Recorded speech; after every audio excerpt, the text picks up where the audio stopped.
ሰላም ጤና ይስጥልን የተከበራችሁ የጉራጌ ኒውስ ኔትወርክ ተከታታዮች የሰዓቱን ዜና አሁን ጀመረ። የጉራጌ ኒውስ ኔትወርክ አዲስና ወቅታዊ ዜናዎች በጀኒን በሁሉም አማራጮች አድማጭ ተከታታዮች ደርሳሉ። እርሶም በእነዚህ አማራጮች ዜናዎቻችን እንዲከታተሉ በአክብሮት እየጠየቅን ወደ ዛሬው ዜናዎች እናልፋለን። አብራችን ሁኑ።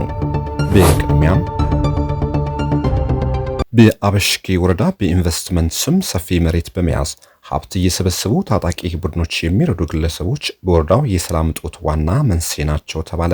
በጉራጌ ዞን አበሽጌ ወረዳ በኢንቨስትመንት ስም ሰፊ መሬት የያዙ ቁጥራቸው በርከት ያሉ ግለሰቦች ታጣቂ ቡድኖች በገንዘብና በስንቅ በማገዝ በአካባቢው ሰላም እንዳይኖር እየሰሩ መሆኑ ተገልጿል። በወረዳው ከሌላ ቦታ የመጡ በኢንቨስትመንት ስም ከ5 ሄክታር በላይ መሬት በመያዝ የሚሰበስቡት ሀብት ታጣቂ ቡድኖች በማገዝ የራሳቸውን እኩይ ዓላማ ለማሳካት እየጣሩ በመሆኑ በወረዳው ዜጎች በነጻነት ተዘዋውሮ መስራት እንዳልቻሉ ምንጮች ለጄኔን አስረድተዋል። ቁጥራቸው ቀላል የማይባል ባለ ሀብቶች ከቀድሞ ጀምሮ ከታጣቂዎች ጋር ቁርኝት እንዳላቸው የሚታወቅ ሲሆን የተወሰኑት በቁጥጥር ስር ውለው የነበረ ቢሆንም አንዳንዶቹ ምክንያቱ በውል ሳይታወቅ ተፈተው ወደ ቀድሞ ግብራቸው ተመልሰዋል።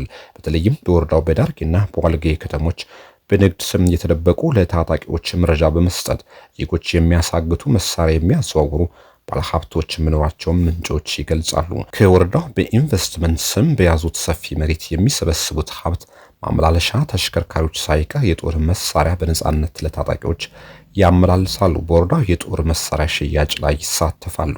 በወረዳው የተሰማሩት አንዳንድ የጸጥታ ኃላፊዎች በዚህ ድርጊት ሊሳተፉ እንደሚችሉ ምንጮች ጠቁሟል። በወረዳው የዜጎች መታገት፣ ከፍተኛ ገንዘብ መጠየቅ አሁን የተለመደና ትኩረት ያጣ አሳሳቢ ጉዳይ ሆኗል። በህገ ወጥ መልኩ ገንዘብ መሰብሰብ ዓላማ ያደረጉ ታጣቂዎቹና ባለሀብቶቹ አንድ የሚያደርጋቸው ጉዳይ ህገ ወጥ ሀብት ሰብስቦ ማሸሽ መሆኑም ይነገራል። ሌላ ቦታ ወፍጮ ቤቶችና የንግድ ተቋም አሉን በሚል ከወረዳው በትልቅ ተሽከርካሪዎች በሚያመላልሱት በቆሎና ሌሎች ነገሮች ውስጥ የጦር መሳሪያ ማመላለስ የተለመደ የንግድ ስራቸው አድርገውታል። የወረዳው የሰላም እጦት በዘላቂነት እንዳይፈታ የሚፈልጉ ከታጠቁ ህገወጥ ቡድኖች በተጨማሪ ህገወጥ ባለሀብቶች በመሆናቸው የሚመለከተው አካል ትኩረት እንዲሰጠውም ተጠይቋል።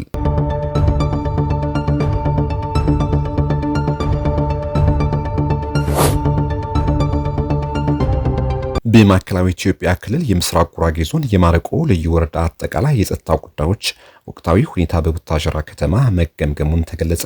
የማዕከላዊ ኢትዮጵያ ክልል ሰላምና ጸጥታ ቢሮ በወቅታዊ የሰላምና ጸጥታ ማስከበር አቅጣጫዎች ዙሪያ ከሰላምና ጸጥታ መዋቅር ኃላፊዎች፣ ከክልሉ ፖሊስ ኮሚሽነሮች፣ የመከላከያና የክልል አድማ ብተና ፖሊስ ተጠሪዎች ጋር ውይይት አካሂዷል። በዚህም በክልሉ የተለያዩ አካባቢዎች የሚታዩ የጸጥታ ችግሮችና የግጭት አዝማሚያዎችን በአጭር ጊዜና በልዩ ሁኔታ ለመፍታት በትኩረት እየተሰራ መሆኑም ተገልጿል። በክልሉ እንደ ሀገር የተቀመጡ የሰላምና ጸጥታ ማስጠበቅ አቅጣጫዎች መነሻ በማድረግ በክልሉ በአንዳንድ አካባቢዎች የሚታዩ የጸጥታ ችግሮችና የግጭት ትንኮሳዎች በማስወገድ ሰላማዊ አካባቢ ለመፍጠር በቅንጅት እየተሰራ ነው ተብሏል። ከሰላምና ጸጥታ መዋቅር ህጋዊ አሰራር ጎን ለጎን ዘላቂ ሰላምና አብሮነት እንዲፈጠር አለመግባባቶችን መፍታት የሚያስችሉ ምቹ ሁኔታዎች ለመፍጠር እንደሚሰራም ተጠቁሟል። ውስጣዊ ችግሮች ከመፍታት ባሻገር ከአጎራባች ክልሎች ጋር በቅርበት በመስራት በማህበረሰቦች መካከል ፍጹም መተማመን ለማስፈንና የጸጥታ ስጋቶች ለማስወገድ በቁርጠኝነት ይሰራል ተብሏል። የክልሉ ጸጥታ ግብረ ኃይል ሰብሳቢ ብርጋዴር ጀነራል ተመስገን ማሎሬ ሀገራዊና ክልላዊ ጥቅምን የሚጎዱ ግጭቶችና አለመግባባቶች በቅንጅት ለመፍታት በየደረጃው ያሉ የጸጥታ መዋቅሮች በእቅድ በመምራት የመረጃ ልውውጣቸውን ማዘመንና ማጠናከር ይጠበቅባቸዋል ብለዋል።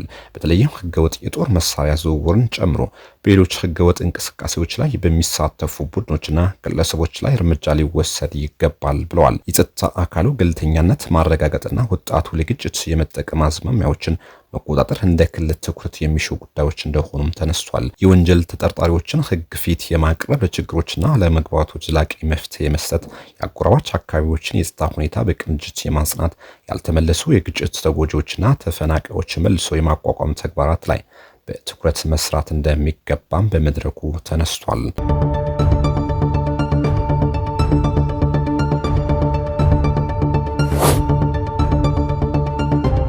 ነቆህ የልጃገረዶች በዓል በድምቀት ሊከበር መሆኑ ተገለጸ። ነቆህ የልጃገረዶች በዓል በጉራጌ ዞን በየዓመቱ በዚህ ወር የሚከበር ሲሆን ቅዳሜ ጀምሮ በዞን ደረጃ በወልቂጤ ከተማ በድምቀት እንደሚከበር ተገልጿል። ነቆህ ወይም ረቆህ በጉራጌ ማህበረሰብ ዘንድ በጥር ወር ላይ ወይም ከገና በኋላ በሴት ልጃገረዶች የሚዘወትር ባህላዊ የጨዋታ አይነት ነው። ከ15 እስከ 20 ለሚያህል ቀናት ሴቶች የሚጫወቱት ለሴት ልጃገረዶች ነፃነታቸውን የሚያወጁበትና ደስታቸው የሚገልጹበት በዓል ነው። በበዓሉ ወቅት ልጃገረዶች ተሰብስበው በየቤቱ እየዞሩ በአደባባይ የተጫወቱ በአይነትና ገንዘብ ይሰበስባሉ። ሁሉም የሚያስፈልጉ ቁሳቁሶችና ምግብ ከተዘጋጀ በኋላ ከአካባቢው በአንዷ ልጃገረድ ቤት በማደር የተለያዩ ምግቦችን በማዘጋጀት እየጨፈሩና እየበሉ ያድራሉ። ይህም ለልጃገረዶች እንደ ነፃነት ቀን የሚወሰድ ነው። የነቆህ በዓል በጥር ወር የሚከበር ሲሆን ከታህሳስ ወር ጀምሮ ለበዓሉ የሚሆን ቅድመ ዝግጅት ይደረጋል። ክትፎ፣ ቆሎ፣ በሶ፣ ቦርዴና ሌሎች ባህላዊ ምግቦች ለበዓሉ ይዘጋጃሉ። በዚህ በዓል ልጃገረዶች ከሚያደርጉት ዝግጅት ባለፈ በዓሉ በድምቀት እንዲከበር ወላጆቻቸው አስፈላጊውን እገዛ እንደሚያደርጉላቸውም ይታወቃል። በጉራጌ ማህበረሰብ ዘንድ የጠፉና በዚህ ትውልድ እንደገና ወደ ቀደመው ቅናቸው እየተመለሱ ካሉ የአንትሮሸትና ነቆህ በዓል በዋናነት የሚጠቀሱ ናቸው። ነቆህ የልጃገረዶች በዓል በጉራጌ ዞን ወልቂጤ ከተማ ቅዳሜ 16 2018 ዓ.ም በተለያዩ ዝግጅት በድምቀት እንደሚከበር ተገልጿል።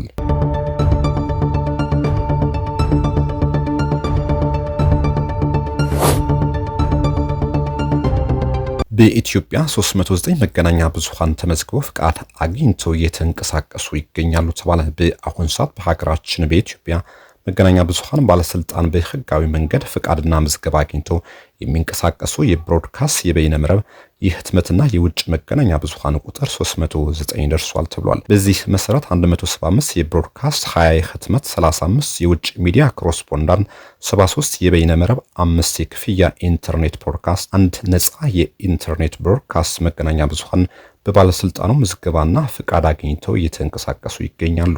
ከነዚህም ውስጥ 254ቱ በስርጭት ላይ የሚገኙ ሲሆን 55ቱ ደግሞ በዝግጅት ላይ ናቸው ተብሏል። የኢትዮጵያ መገናኛ ብዙሃን ባለስልጣን ባለፉት ዓመታት የዘርፉን እድገት ለማፋጠን ባካሄደው የህግና የአሰራር ለውጥ መገናኛ ብዙሃን በቁጥር በአይነት እንዲሁም በተደራሽነት እድገት እንዲያስመዘግቡ ያስችሏል። በመሆኑም በቅርብ ዓመታት በተደረገው የሚዲያ ምህዳር መሻሻል መገናኛ ብዙሃን ለዜጎች መረጃ የማግኘት መብትና በጎ ተጽዕኖ መፍጠር እንዲችሉ በኢትዮጵያ ሚዲያ ልቀት ማዕከል አማካኝነት ለጋዜጠኞች እየተደረገ ያለው ፕሮፌሽናል ስልጠና ስራ አንዱ ማሳያ ነው።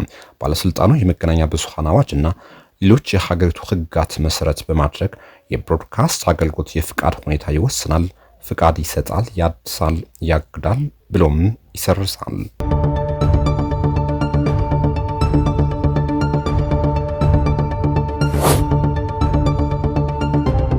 በጉጂ ዞን በታጣቂዎች 2 ዜጎች ሲገደሉ ሌሎች 5 ዜጎች መቁሰላቸው ተገለጸ። በኦሮሚያ ክልል ጉጂ ዞን ሰበቦሮ ወረዳ ሰቢቹ ቂንጣቢ በተባለ ቀበሌ ታጣቂዎች ወደ አንድ ምግብ ቤት በመግባት በፈጸሙት ጥቃት አንድ የ80 ዓመት አዛውንትን ጨምሮ 2 ሰዎች መግደላቸውን ቢቢሲ ዘግቧል። በዚሁ ጥቃት ሌሎች 5 ሰዎች ከባድ የአካል ጉዳት እንደደረሰባቸውና በአዶላ ዋዩ ሆስፒታል የሕክምና እርዳታ እየተደረገላቸው መሆኑን ከወረዳው የመንግስት ኃላፊዎችና ከሌሎች ምንጮች መስማቱን የዜና ምንጩ ጠቅሷል። ታጣቂዎቹ ድርጊቱን ከፈጸሙ በኋላ በአካባቢው ከሚገኝ ጫካ ገብተው መሰወራቸውንም ዘገባው አመላክቷል። ጥቃቱን የፈጸሙት የአማጺው የኦሮሞ ነጻነት ሰራዊት ናቸው በማለት የአካባቢው ባለስልጣናት ለቢቢሲ ገልጸዋል።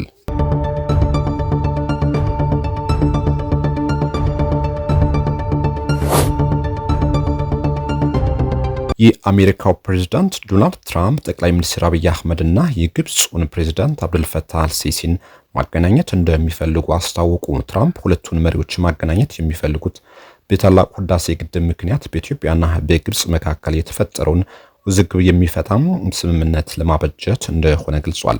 ትራምፕ ሁለቱን መሪዎች ማገናኘት የሚፈልጉት በታላቁ ህዳሴ ግድብ ምክንያት በኢትዮጵያና በግብፅ መካከል የተፈጠረውን ውዝግብ የሚፈታ ስምምነት ለማበጀት እንደሆነ ገልጸዋል። ፕሬዝዳንቱ ይህን ያሉት በስዊዘርላንድ ዳቮስ የዓለም ኢኮኖሚ ፎረም ጎን ለጎን ከግብፅ አቻቸው ጋር ተገናኝተው በተወያዩበት ወቅት ነው። በሁለቱ ፕሬዝዳንቶች ውይይት ላይ የአሜሪካ የውጭ ጉዳይ ሚኒስቴር ማርኮ ሩቢዮና የግብጽ አቻቸው ባድር አብድላቲ ጨምሮ ሌሎች ከፍተኛ ባለስልጣናት ተገኝተዋል።